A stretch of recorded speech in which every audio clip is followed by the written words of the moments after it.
Welcome to the Big Play Cleveland Show. I'm Gabriella Cruz alongside Chris McNeil, Nick Padone.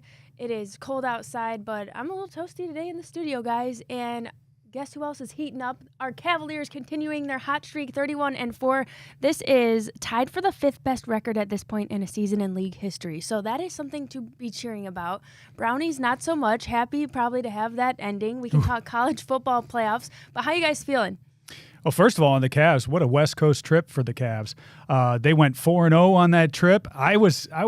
I thought optimistic going into that, saying, hey, if you split the games out there on the West Coast, that feels pretty good. Because historically, that's a tough place to play. Going out west early in the season, you're trying to battle travel, you're trying to battle the change in time, and you're trying to battle some pretty tough teams out there out west. And we swept right through them, from Golden State to the Lakers, all through the West Coast. So that felt really good. And then to come back home, get a win, and looking forward to some big games this week as well, Nick. So this team continues to go through different tests and be battle tested and come out with victories.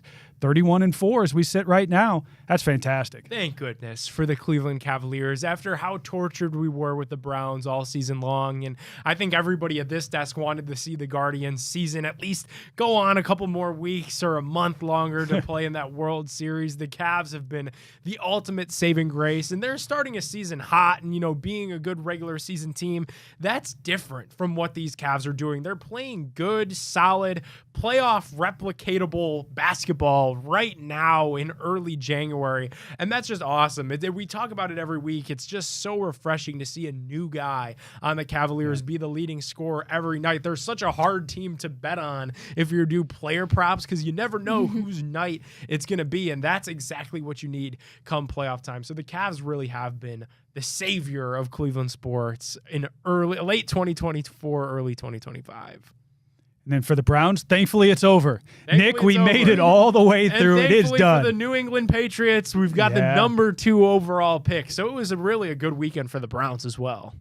It should warm up now in terms of draft talk. Up until April, we're going to be talking defense, whether we go quarterback, whether we go wide receiver, whether we trade out of those picks, what Andrew Berry ends up doing here for the Cleveland Browns. So once again, we're back to the old grind, talking about the draft in the offseason. Unfortunately, we don't have the playoffs to talk about, so that's going to be what we talk about in terms of the Browns for the next few months. If you're a draft expert out there, keep your DMs open, because you're going to get an invitation from me to come on this show. The commiserating on social media obviously commenced like it always does, and one of the funnier tweets that I saw on X was the 2024 Cleveland Browns finished the season with a worse point differential than the 0-16 Browns team. And there were plenty of other wild fun facts like that, just so you guys know. And I was just looking, so this week was the 7-year anniversary of the parade. So that happened. It's cold outside. I remember that day very, very well when it was -16 in terms of wind chill. So I hate the fact that we're sitting here again with only 3 wins on a season. This team in 7 years has not progressed. We hope that having that parade, maybe that would kind of be cathartic for the fans. Maybe that would result in something happening from the front office to ownership. Maybe they'd be able to put something on the field that we were really proud of. That hasn't happened, Nick. We've had our little run. We got rid of Baker in this time. I know Baker's balling out right now, so you have a lot of people upset about that. And ultimately, at the end of the day, we have a team that's once again fallen apart at the end of the season, and something we can't be proud of. Yeah, back are the days of firing coordinators, at the end of the season. And it's a familiar sight for Browns fans. It's so familiar to us, that 1-31 stretch. We had the number 1 overall pick twice in a row, but the number 2 overall pick, and we'll jump into it later in the show and surely throughout, these cold months leading up to April, that's a pick that other organizations would salivate for. If you're drafted number 2 overall, that's a draft pick that you're expecting the player to be a stud, to be a complete cornerstone of your organization. The Browns have had a bunch of dart throws at similar spots. They've got to hit on this draft pick, and it's going to be a pivotal free agency and a pivotal offseason here in Berea. Yeah, we'll definitely dive a little bit more into that, like you said, Nick, and talk a little college football. We've got Jake Trotter coming up next, senior college football writer for ESPN. We'll take a short break, and we'll be back with our Garage Beer featured interview.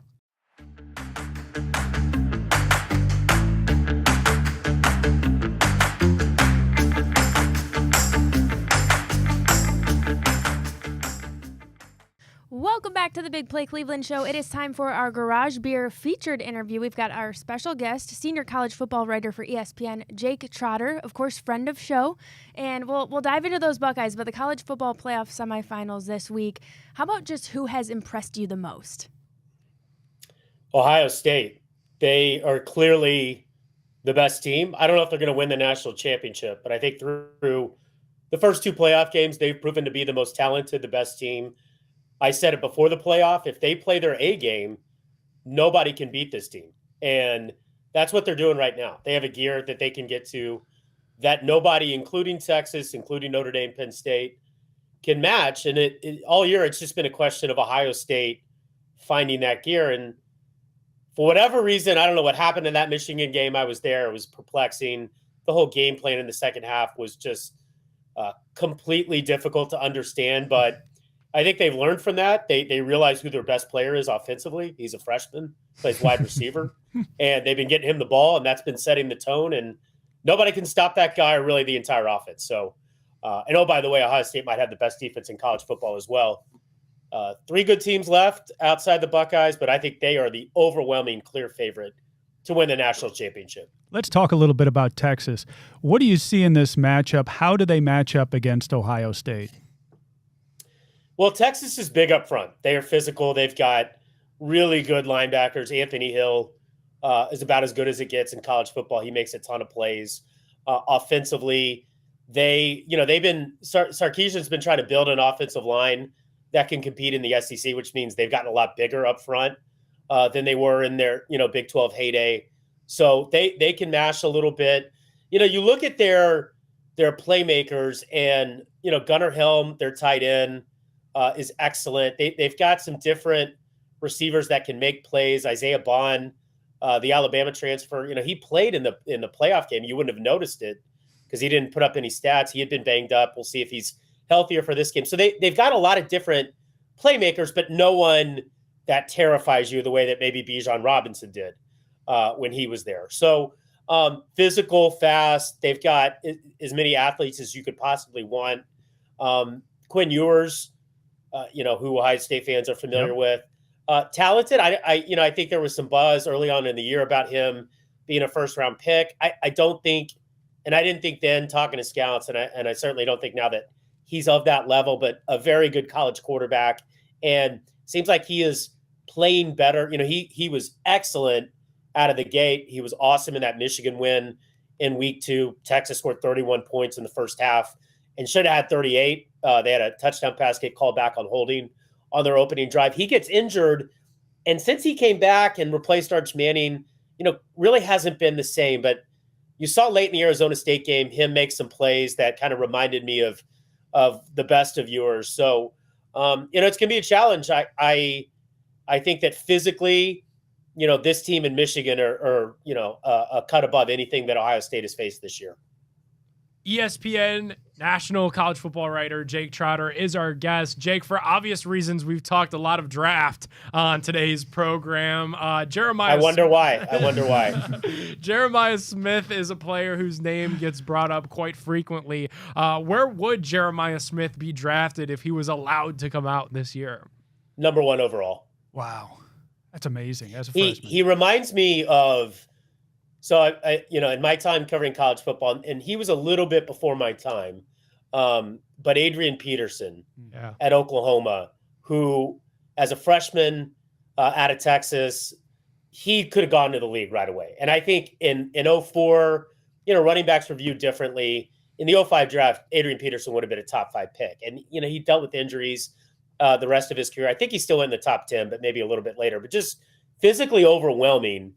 I haven't really seen anything as a true freshman since Adrian Peterson in what you see with Jeremiah Smith. And it's not just the tools that he has, it's the mentality. Like, this kid is mature. He is super focused. And he goes to work. I mean, I remember talking to Emeka Egbuka after the summer, and he's like, man, this guy, we'd be competing in summer workouts, and he was giving it to me at times. And Emeka is, legit when it comes to the weight room, Iron Buckeye, all that stuff. So I mean, maybe Travis Hunter just because of the unicornish of him and the ability to play both ways and return. But I mean, it would be a conversation, and I don't think there's any doubt that Jeremiah Smith would be a top 5 pick if he were eligible for the draft. Unfortunately, for the rest of the Big Ten, he's going to be in the league for 2 more years. Good luck with that. Let's talk about the guy who's been throwing him the ball, Will Howard. We've seen a progression in his game here throughout the regular season, and then certainly what we've seen in the playoff has been a different level. What do you think has changed for Will Howard? Since he got to Columbus, or just in the last month or so? Since he got on our radar, which is coming to Columbus. Because before that, that's nothing. As an Ohio State fan, he didn't exist. Right. So, I've known about Will for a while. I think he was at Kansas State before I think he had just arrived at Kansas State as I was coming to cover the Browns in 2019. Mm-hmm. He's played a ton of football. Like, he is basically a 3.5-year starter. There was a stretch in 2022 where he only started half the year. They had Adrian Martinez there, the Nebraska transfer. They kind of split time, but he's played a ton of football, and I think that was one thing that was attractive to Ohio State. The other thing is he brings the dual threat element back, which, listen, Kyle McCord obviously is very talented. He led the nation in passing this year. Syracuse had like one of its best seasons in the last 20 years with him at quarterback. But Kyle McCord can't run the ball, and Will Howard brings that. And with Chip Kelly and the running backs, it's just another thing you have to worry about. And I think the other thing that goes overlooked a little bit with Will Howard, it kind of reminds me a little bit with Baker and the Browns when he first got there. He brings an edge to Ohio State that they really needed. And, I don't know what happened in the Michigan game. Like, it wasn't there. Like, the whole team just forgot who they were. But otherwise, he's been a tone setter. Like, you saw it with the Kurt Signetti stuff in the Indiana game. He's stomping out a cigarette on the sideline. By the way, he looked like he had done that before. So very, very impressive pantomime there. And you see him on the field, like he's rallying guys. Like, he's very vocal and emotional, and they feed off that. So I just think, listen, he's not going to be a first-round pick. He's not that type of prospect, but in terms of a college quarterback that brings it, that guys really rally around, he's been a huge asset for Ohio State. And, he's got the best QBR in the postseason of anybody in the playoff or bowl games. He's playing his best ball of his career at the right time. Jake, it was coming. You mentioned it there with Will Howard not really being a quarterback in the first round of this year's draft. Now that the Browns have the 2nd overall pick, that question has come up of how do these quarterbacks rank between Cam Ward, Shedeur Sanders. We heard maybe Drew Aller is a guy that could come out if Penn State goes on a little bit of a run. How do you have these guys stacked up, and who should Browns fans have their eye on for the next several months until April? Well, Diana Rossini, my former colleague who works at The Athletic now, had an interesting piece over the weekend, and she asked some different GMs, okay, how would Shedeur and Cam Ward rank if they were in the last quarterback class, which is looking to be, fairly historic, with the number of guys that are playing at a high level as rookies, a couple of them even in the playoffs. And most of the GMs said basically that they were, they would go after Cam Ward, and Shedeur would go after Bo Nix, maybe. Penix was kind of a surprise pick, but kind of in that tier. And that's basically what I've heard. My educated guess is that the Browns prefer Cam Ward to Shedeur Sanders, but I don't know. And I think it's probably too early to say like whether they like him enough to draft him with the number 2 pick. He's not really a mobile quarterback, but he is similar to Jaden Daniels in that he played a ton of football, Washington State to Miami, Jaden Daniels, Arizona State to LSU. So there's a little bit of a comp there where we've seen these Bo Nix is another one. Auburn to Oregon played forever, felt like, in college football, where these guys that have played a lot of college football come to the NFL and they're ready to play. So that's attractive. He's very efficient. I think he's a really intriguing prospect. It's just he might be intriguing with the 15th pick. I don't know if he's as intriguing with the 2nd. And I think there's some interesting, dart throws that might be there in the 2nd round. Because listen, the Browns have, you could literally argue any position needs to be addressed at this point. And, you could get a left tackle. I don't know if Kelvin Banks is a number 2 pick, but the Texas left tackle, somebody like that, or pass rusher. You address that, and then, you take Jackson Dart on day 2 out of Ole Miss, or I don't think Drew Aller is coming out, even, regardless what happens in the playoff, but like he would be the perfect kind of day 2 type of quarterback to swing on, who's got all the tools, can make all the throws, is getting better. And by the way, grew up a massive Browns fan. So I think that, they have some options, but the unfortunate part of having the number 2 pick in 2025 is just not, at least now. And that doesn't mean that it can't turn out that way, because we've seen it before where, NBA and NFL, where like these drafts seem loaded and they turn out to be duds, and drafts that turn, they seem to be kind of underwhelming and they turn out to be absolutely loaded. So, it remains to be seen, but it's just too bad that the Browns have the number 2 pick in a draft that it's not viewed as a strong quarterback class like last year was. For sure. Thank you, Jake. All right, Jake Trotter, thanks so much for your time. Senior college football writer for ESPN. We appreciate you, as always, coming on the show, sharing some of your insights. We're going to take a short break. Thanks, everybody, for watching Big Play Cleveland. We'll be back right after this.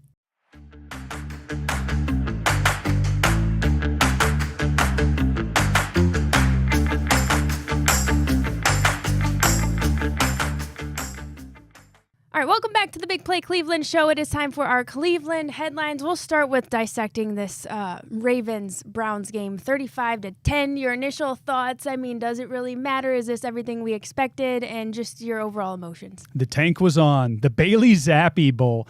Did that game not end the way you expected it to?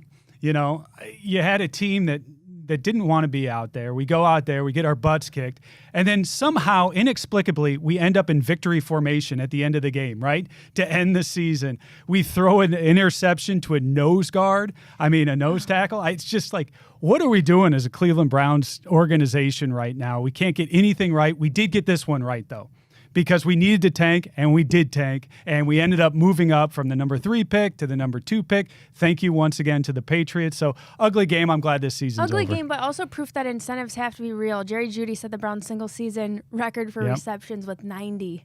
And, I mean, I know we're picking and grasping for bright spots, but I just love Jerry Jeudy. He was the bright spot of this entire season. And they definitely force-fed the hell out of that football to him to get him that record. It was well-deserved. Kevin Stefanski talked about it after the game, that the season that he had to only have 3 wins, what a waste. That was, one of the bright spots from this entire Kevin Stefanski-Barry regime is the Jerry Jeudy trade. You do have a legitimate wide receiver there. Obviously, room to build across the entire offense, but you at least know Jerry Jeudy's a player that is going to be back next year and somebody that you could rely on going forward. Andrew Berry also mentioned that DeShaun Watson suffered a little setback in his Achilles recovery. Do you think we're ever going to see DeShaun in a Browns uniform again?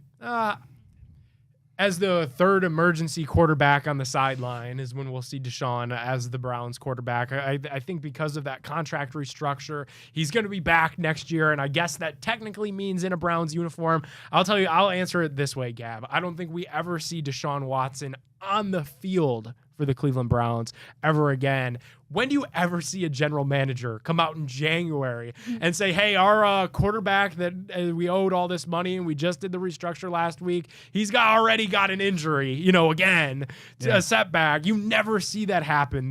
The Browns are telling the rest of the NFL in clear font, they're after a quarterback this offseason. They're going to look to improve that. It's not going to be DeShaun Watson next year. And how weird is that? At the end of the season, it sounds like he was going through his normal physicals, and it's, oh, by the way, I've got a setback with my injury right now. And it's only the Browns where you'd have a situation like that, where you'd find this out later on. There were a lot of people who were clamoring, saying, hey, it doesn't matter. He's doing all his rehab on his own.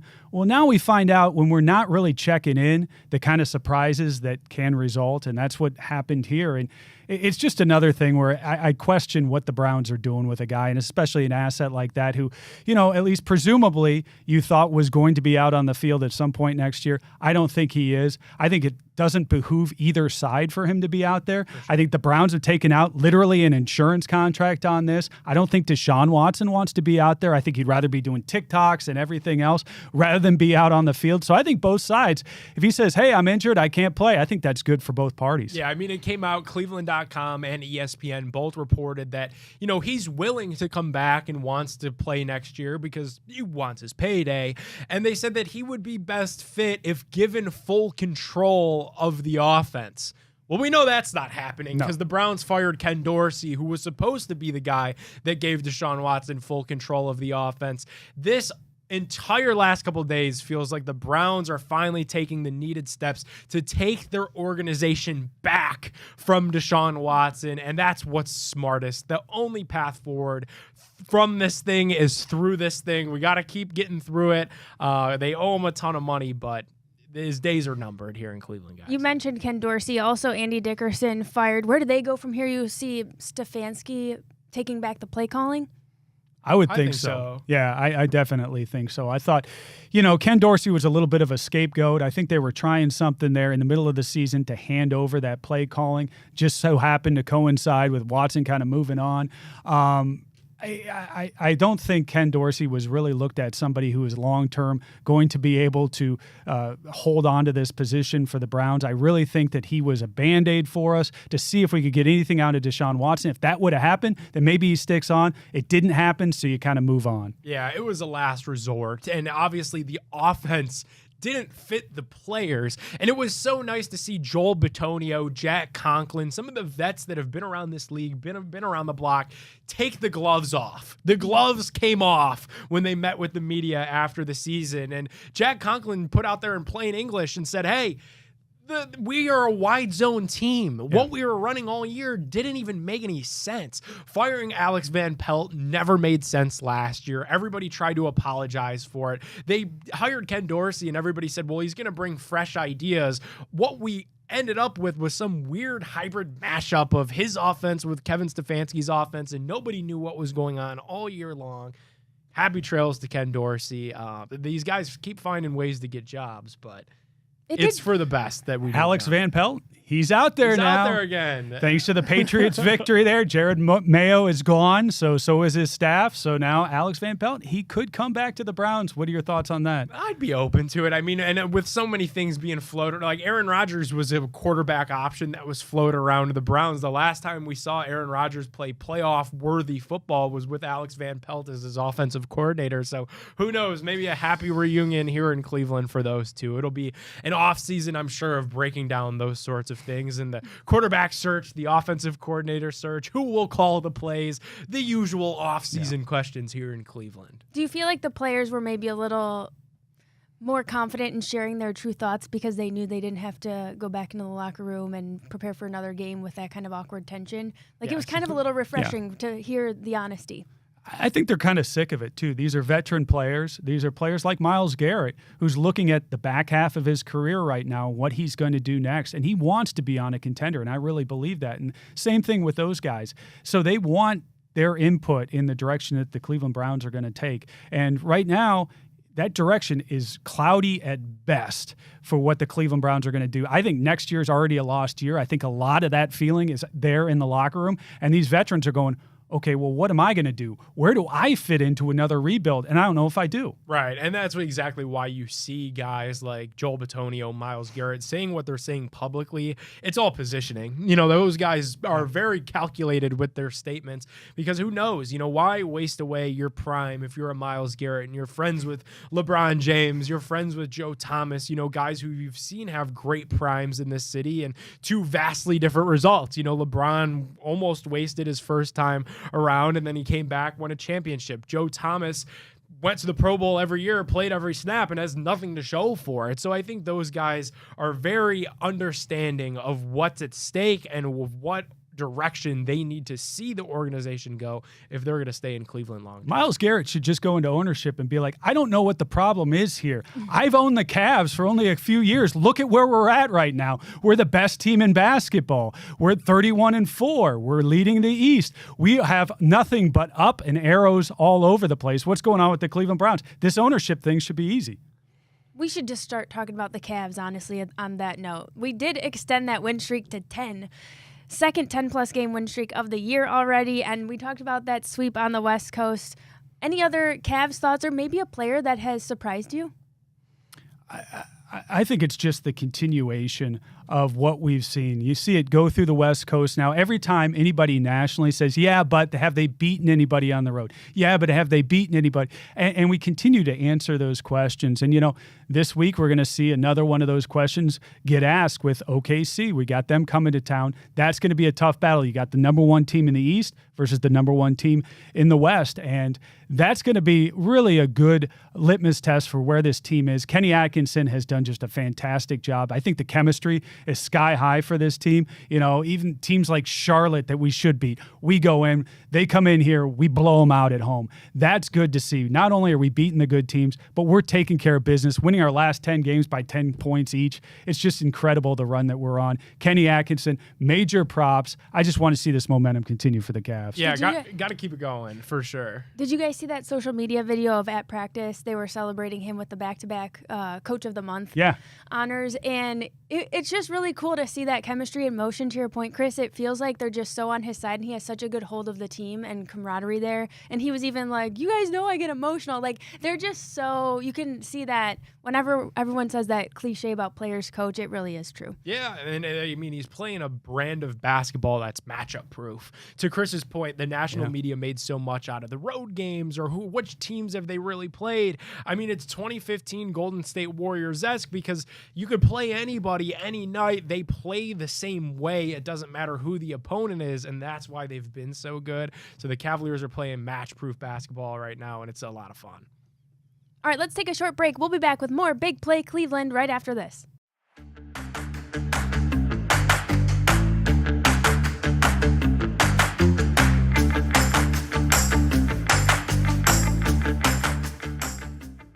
Welcome on back into the Big Play Cleveland Show, and our Fill in the Blank segment is brought to you by our friends over at Northeast Factory Direct. Guys, if you haven't checked out Northeast Factory Direct yet, I don't know what you're doing. The weather outside is frightful, but inside Northeast Factory Direct, it could be so delightful when you pick out your new kitchen cabinets, bedroom sets, dining room tables, hot tubs, sofas, so much more. You could shop online anytime by visiting northeastfactorydirect.com, but when you visit them in store, ask for that Big Play bonus. You're going to get an extra special hookup for hearing about Northeast Factory Direct on the show. Make sure to ask for that Big Play bonus. Thank you so much, Northeast Factory Direct. All right, let's keep talking about the Cavs here, guys. So Garland and Allen aren't in the top 10 at their position, but one of the things we'll kick off with our fill in the blank.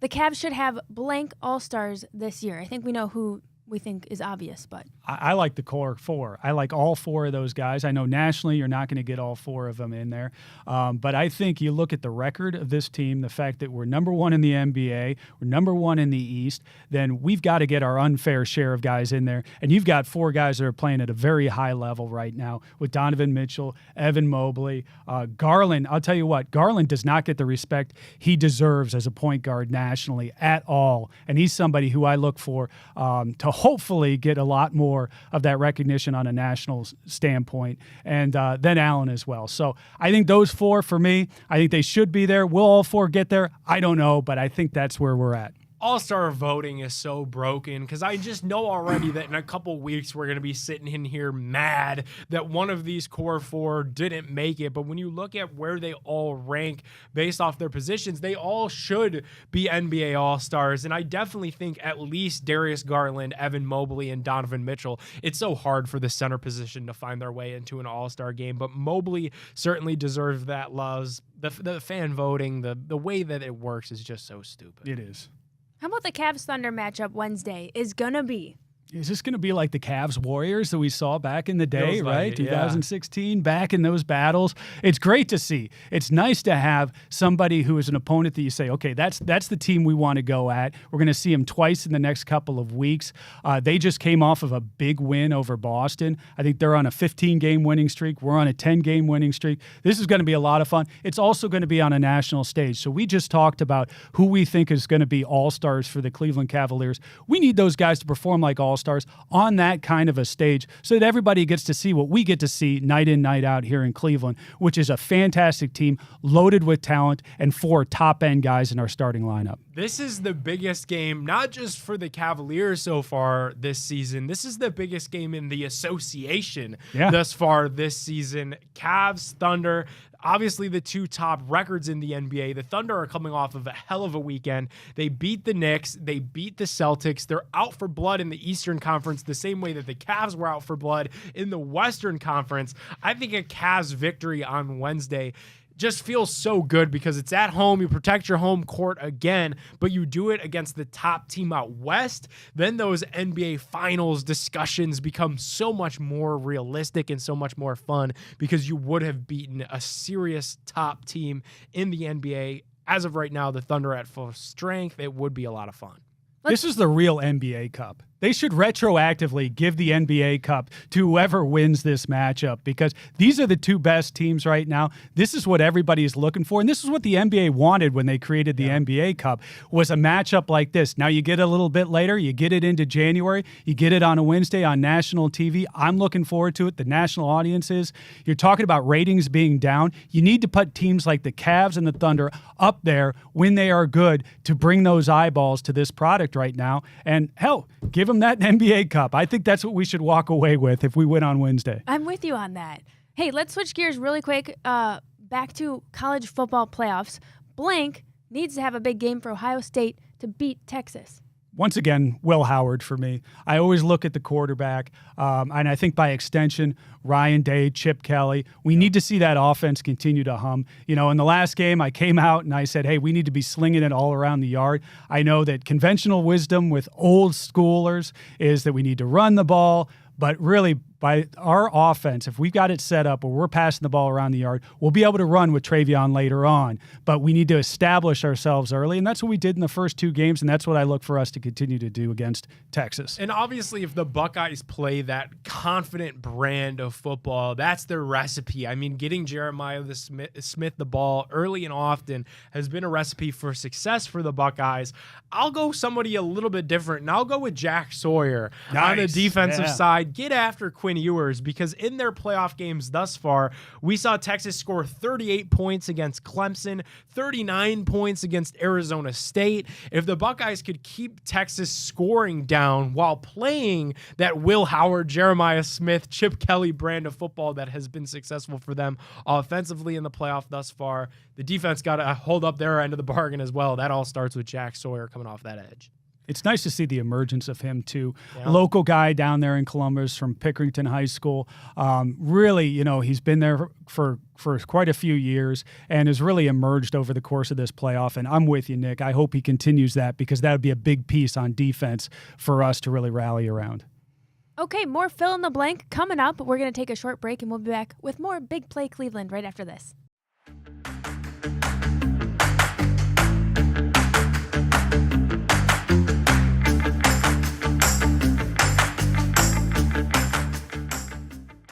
Welcome back to the Big Play Cleveland Show. We're finishing up our fill in the blank, and we've got the Browns, right?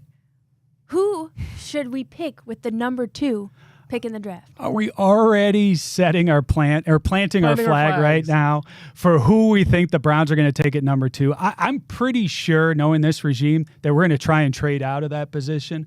Or if we stay in that position, we're going to try and take a quarterback as we stand right now. What I would like to see us do, I'd like to see us go defensively with this. I like Abdul Carter out of Penn State. I think he's a tremendous talent. I like the defensive tackle out of Michigan. I think he could be good. Or Travis Hunter. Any of those 3 I'd be very happy with. I think potentially we could get him a little bit later if you don't trade back too far. So maybe you accumulate some draft capital, pick up one of those guys defensively. I think that tells a good story to Myles Garrett. You say, Myles, we're not rebuilding right now. What we're doing is we're building a defense. You had a decent defense last year despite all the other struggles. They were on the field all the time, and they still were able in most games to keep us kind of hanging around. Myles, we're going to get somebody on the other side, get another defensive end over there, or a young guy inside, or a cornerback, somebody who's going to help on that side of the ball. You guys are going to be elite next year. Stick with us. We've still got a plan. You know, I definitely think that this number 2 overall pick will be for sale. The way that the Browns like to do business, you know, if you could get a future first-round pick, some people are saying maybe 2 future first-round picks, that would be smart. That would behoove of them. You know, they've got so many holes throughout this roster. You need more than one thing. Chris, you mentioned the defense. You could also make the argument for the offensive line. I'm going to say this, though. This entire thing isn't going anywhere until they find a franchise quarterback through the NFL draft. I would like to see them stay put. I would like to see them do a ton of research on Shedeur Sanders, on Cameron Ward. Pick one of those two Drew guys. Aller, come out. That's a wild card that I don't think is that far off. You know, Drew Aller grew up a Browns fan. We just heard from Jake Trotter that this isn't that stacked of a quarterback class. Yeah. Maybe the Browns do that. They could trade out. They could work something out. Now in this new era of NIL, Drew Aller has an agent that's represented by CAA who reps a ton of Browns players. Denzel Ward, Andrew Berry has worked out a couple of big-time deals with some of these guys. So maybe work something out with Drew Aller where you find a way to bring the Cleveland kid home to play for his home team Browns. I just don't think that any of this is going anywhere until the Cleveland Browns find a franchise quarterback. So if it were me, I'm staying put and I'm taking another risk and drafting one of these guys number 2 overall. This one, let me set the scene a little bit. Chargers at Texans, Steelers at Ravens, Broncos at Bills, Packers at Eagles, Commanders at Bucks, Vikings at Rams. Now that the NFL playoffs are set, blank is the road team I feel most confident in winning this wildcard weekend. First of all, it's very depressing that we're talking about other teams in the playoffs once again. You know, but it is a little heartening that Cincinnati is not in the playoffs. They're kind of sitting at home like us. So you got all of Ohio kind of sitting there watching these playoffs. The one that I'm most interested is, of course, going to be the Steelers-Ravens matchup there. Of course, a divisional matchup. I'm not very impressed with the Steelers. I think the Ravens are going to roll in that one. As far as a road team who I like the Vikings on the road. Sam Darnold, I like what they're doing. I know they lost to Detroit, but I think that this is a team that could have a nice run here in the playoffs. Yeah, it pains me to say, don't sleep on the fighting Jim Harbaughs. I like the LA Chargers to go into Houston, upset the Texans. I know the Texans beat the Browns last year in the playoffs. They've just been like a drum, decimated by injury, especially to that receiver core. CJ Stroud came into the season with so many targets and weapons. That has since decreased. So I like the Chargers to upset Houston week 1 as a road dog, if you will. There you go, Harbaugh. Okay, Chiefs and Lions are the 1 seeds that have byes this week. I know we've talked about it a little bit on the show all throughout the season, but now it's becoming real. My official Super Bowl prediction is... I'm going to go with the Lions over the Bills. You know, I'm a little bit prejudiced in that I like these North Coast teams, and although I'm not huge on Michigan, the Lions have been downtrodden just like our Cleveland Browns, and of course we know the history with the Bills. The Bills ownership was also one of 2 ownerships that voted against the Browns move back in the day, so I've always liked the Bills. So give me both of those teams, and I'll take the Lions to ultimately win it, and I can only imagine that party if the Lions were to win the Super Bowl. As a Browns fan, I hope that happens just so I could know that it's possible. I'm going to go with the Chiefs over the Lions. The Lions, Chiefs like you again. you said, Chris, they're that downtrodden organization. The Chiefs, however, have proven that they could win ugly, they could win scrappy. And unfortunately for the Lions fans, they get to the mountaintop, but they're not able to clear it. I'll take the Chiefs beating Detroit in the Super Bowl. It's amazing what the Lions have done, especially with the number of injuries they've had. And so they're going to have to overcome an awful lot to make a run like that in the playoffs. But I think they can. And, you know, I guess I'm betting a little bit with my heart more than my head on this. It's more of what I would like to see. I think it'd be more entertaining. I'm kind of done with the Chiefs. I think a lot of people are. And I'd like to see something different now for the Super Bowl. Are you guys placing any bets, speaking of bets? I might do that. You could bet like an exact, do an exact. Chiefs over Lions. That's probably the favorite right now, but it's a fun bet to throw in. And I'm sure Chris will have a lot of bets for like the actual Super Bowl in a month. Hopefully this time next year we're talking about the Browns in the playoffs. And we're not talking about other teams and projecting, hey, here's my team for the playoffs. We want the Browns in there. So next year is our year. Next year is our year, everybody. Let's take a break. We'll be back with more Big Play Cleveland after this.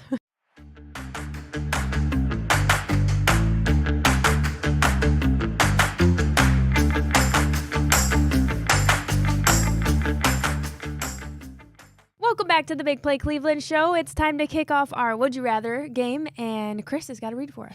Would You Rather is brought to you by Fairway Ford. Fairway Ford is the biggest Ford truck dealership in Ohio. They have the largest selection of Ford F-150s and Super Duty trucks, and they won't be beat on price by any other Ford dealers. Don't let a short drive to Canfield prevent you from saving thousands on your new truck. Fairway Ford, the largest inventory of new Ford trucks, the lowest pricing, and the same hometown level of service. Visit fairwayfordohio.com. That's fairwayfordohio.com. All right, to kick this off, this is an interesting question. The NBA trade deadline is less than a month away. Would you rather the Cavs go all in and make a trade or just stay put with the team that they've got right now? Maybe I'm an outlier on this, but I'd really like to see them stay pat. Unless there's some sort of a game changer that I'm not thinking of, I really like the chemistry on this team. I like what Kenny Atkinson has put together. We've talked about it ad nauseum on this show. I think that's very important. You can tell the guys like each other, and I really don't want to disrupt what we've got right now. Don't fix what's not broken in this case. Keep the Cavs together as they are. Don't add any significant pieces. Don't subtract any significant pieces. I like the Cavs right now as we see them. You know, the only all-in move that's really out there right now that I've seen people talk about, maybe a smidge, is Jimmy Butler. I don't want that anywhere near. That changes the dynamic significantly. And that team, you know, we've got just this fun, lovable group with great chemistry. Like, don't bring Jimmy Butler into this mix now. You know, maybe had you asked me that this time last year, I would have given you a different answer. But for now, I do think I'd keep it. All-in move, I think there could be some other small thing that could get made that frees up some of the logjam of all these players that are very similar. You know, George Niang, Max Strus, Karis LeVert, Dean Wade, these are all kind of like the same players. And I think that's what Kenny Atkinson wants, because they're all filling the same role, and that's what's led these Cavs to be so successful. But if you could flip maybe one of those guys for a backup center, that's one of the biggest, I think, actual needs on these Cavs right now. So I would stay put, no all-in move, maybe just one or two kind of small things. Shout out to Tristan Thompson. He did get in that Charlotte game. Yeah. A lot of the bench got in that Charlotte game. Would you rather the Browns take the best player available in the first round of the draft or go for a certain position no matter what? We have needs all over this squad right now, so I would like to go with the best player available. I contend that that's on defense, so I think you're looking at a defensive player there. I think the Browns are still going to look at a quarterback. I think that's really what the organization thinks that they need right now. As they look for the next few years to be going to a new stadium, a new dome, they want to have this team really humming at that time. And in order to do that, you'd have to draft a quarterback or have a plan right now. And I think that they're really pressing to get that quarterback. I just don't see it in this draft, though. It's early, and I could change my mind. But when I look at these playoff teams that Gab read off to us in the last segment, the Chargers, well, they drafted Justin Herbert. The Texans, they drafted C.J. Stroud. Steelers, maybe an outlier. The Steelers, come on. They just put together whatever's out there. Russ, fine. Justin Fields, let's go. Broncos, Bo Nix. Buffalo has Josh Allen. The Commanders just drafted Jaden Daniels. All of these teams that are going to compete for something meaningful did it through the draft. They did it through finding their own blue chip quarterback that they were able to find success with and then make their own. I'm stuck on the quarterback thing right now, guys. I really am, because I think until the Browns solve that question, the rest of the questions about the rest of the roster will continue to persist. So I'm stuck on it right now. I truly am, especially because you have the number 2 overall pick. Traditionally, that's a no-brainer quarterback slot. I get that this draft is different, but I'm stuck on it. Let's go to a little bit more of a positive note again and talk about how Miles, Denzel, and Jeudy are making the Pro Bowl. We've got 6 alternates. Huge. Borges, let's go. Punter. Yes. Chubb, MVP. Bitonio, Njoku, JOK, and Teller. If you were a pro athlete, would you rather be selected to the Pro Bowl games, NBA All-Star Weekend, or MLB All-Star Weekend? When I think about these games, I think about everything around the game because all the games themselves aren't particularly interesting. MLB is a little bit better than the other two, but generally you've got an exhibition game that doesn't mean really anything. So I think around the NBA, though, you'd have a lot more parties, a lot more fun, a lot more things going on that weekend. It's always in February when it's cold, so you want an excuse to go in and have a good time, and I think the NBA would offer that a lot more than the Pro Bowl. Certainly none of that I think is really happening. MLB maybe a little bit. It is a nice weekend, but I'd go NBA. NBA for sure. I think that's like the one All-Star weekend, and I know people hate the game and they've changed the game a million different times, but NBA All-Star Saturday is still pretty big. I mean, people are going to be tuned into the three-point shootout. People are going to be tuned in to the dunks. I'm going NBA All-Star weekend. Ooh, I want to see that dunk contest. For sure. That's all I don't know, guys. Where are we going with it? I want to see the three-point contest because that's what's ruining basketball, everybody says right now. So you might as well put all those guys out there, see who's going to be the best one. Ryan's giving us that we got to wrap the show. Thank you guys so much for tuning in to Big Play Cleveland. We'll do it again next week.